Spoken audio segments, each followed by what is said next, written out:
आज की कहानी का शीर्षक है बकरी दो गांव खा गई। हाय हाय, बकरी दो गांव खा गई। एक आदमी आगरा की सड़कों पर रोता चिल्लाता घूम रहा था। लोग आश्चर्य में थे कि भला बकरी गांव कैसे खा सकती है।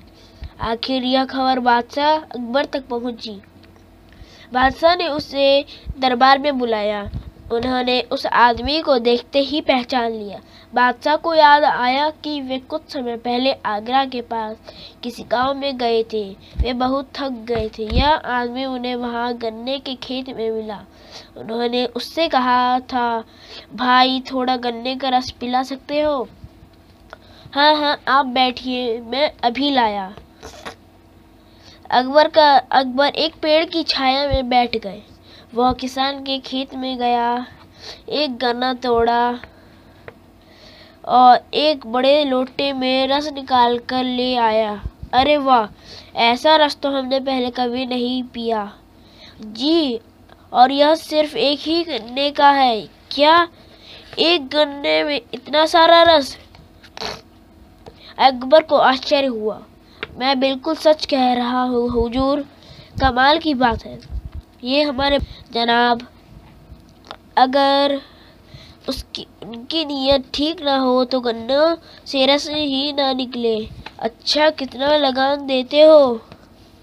जी, लगान तो सिर्फ 25 पैसे ही देने पड़ते हैं। सिर्फ 25 पैसे? बादशाह ने हैरान होकर पूछा। फिर वे सोचने लगे कि ऐसे रस वाले गन्ने के खेत पर लगान ज्यादा होना चाहिए। ठीक है, आगरा पहुंचते ही इसका लगान बढ़ा दूंगा। कुछ देर इधर उधर की बातें करने के बाद अकबर ने कहा, अच्छा भाई, चलने से पहले जरा एक लोटा रस और पिला दो। किसान लोटा लेकर चला गया। उसने एक गन्ना तोड़ा, लेकिन इस बार लोटा ना भरा। फिर एक के बाद एक करके तीन चार गन्ने तोड़े और उनका रस निकाला। फिर भी लोटा ना भरा। अकबर उस किसान का इंतजार कर रहे थे, सोच रहे थे, इस बार तो इसने देर कर दी। तभी किसान मुंह लटकाए हुए आया और लौटा बादशाह की तरफ बढ़ा दिया। लोटे में थोड़ा सा ही रस था। अरे क्या बात है, इतना कम रस क्यों लेकर आए हो? कुछ नहीं हुजूर, लगता है बादशाह अकबर की नीयत बिगड़ गई है। यह उसी का असर है। अकबर को लगा कि जैसे किसी ने उन्हें आसमान से जमीन पर पटक दिया हो।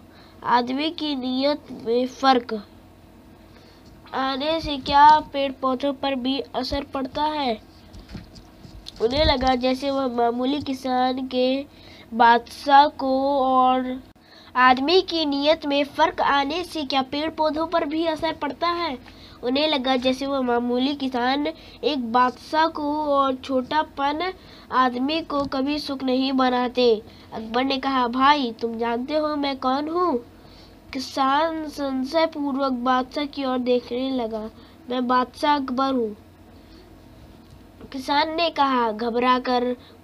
ने घबराकर पूछा, मैंने कोई गलत बात तो नहीं कह दी? नहीं, तुमने मुझे वह बात सिखाई है जो बड़े बड़े विद्वान गुरु भी अपने शासकों को नहीं सिखा पाते। आज से तुम्हारे खेत का लगान बिल्कुल माफ किया।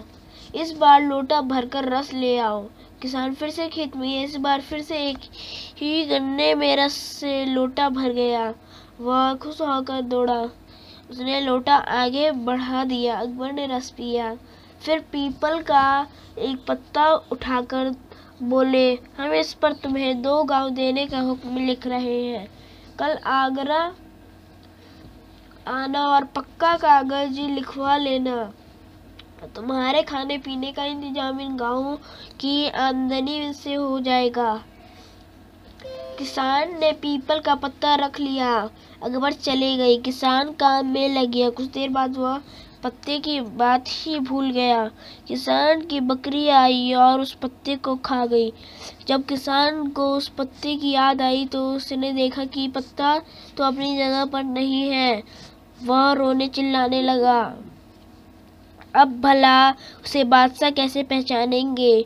उस पत्ते को देखे बिना गांव कैसे देंगे? वह जोर जोर से रोता चिल्लाता आगरा पहुंचा। हाय बकरी 2 गांव खा गई। बकरी द्वारा 2 गांव खाने का किस्सा सुनकर बादशाह अकबर किसान के भोलेपन पर बहुत हंसे।